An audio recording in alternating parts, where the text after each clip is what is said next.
Hi, I'm Steve Wiley. I'm here at the Enterprise 2 social event here in Boston, and I'm joined by Michael Wu, who is Principal Scientist of Data at Lithium Technologies.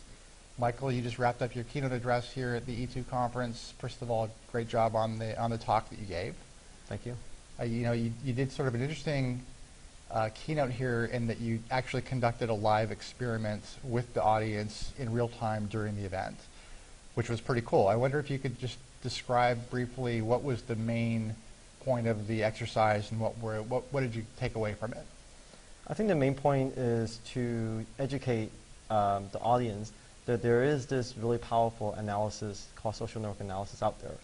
And a lot of people think of social network analysis is just network mapping, and just pretty pictures, but it's actually about specifying the relationship that you care about, computing metrics, and interpreting the graph, and interpreting the metrics to understand the network.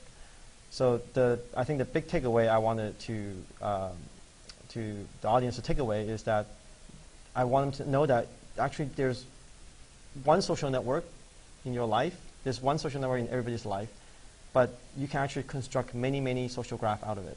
And there's actually many different types of metric that you could compute on each one of those social graphs to characterize, for example, how people influence with each other, how people collaborate with each other, how people communicate with each other, all that.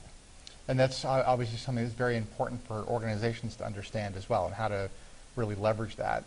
And I think clearly one takeaway I had from your talk is that data is the new frontier for businesses, right? And I wonder, as you're out there talking to customers and other people in the industry, how equipped are businesses to really take advantage of that? What needs to take place organizationally and as far as skills within the organization to really embrace data and understanding how we apply that data analysis to making actual business decisions? Yeah, so my personal take, is that most organizations are not really ready to take on this frontier. And part of it is because most of the analytics out there is really just counting. They are what we call descriptive analytics. It's basically a count of something, and then they may do some simple arithmetic, addition, subtraction, division, multiplication, and then percentages, sums, and averages. Pretty much that's it. And then what they don't do is what I call predictive analytics and prescriptive analytics, and actionable analytics. So those are actually three classes. So actually, the actionable analytics is the one that I tend to focus on a lot, because I believe that it's good to be predictive, but you can be predictive, but telling you the world's going to end tomorrow. But then if you can't take action to change the course of that, then it's pretty much useless. Right. So I would say that the industry as a whole is still pretty young. There are a lot of I would say machine learning and statistics that's being done in academia.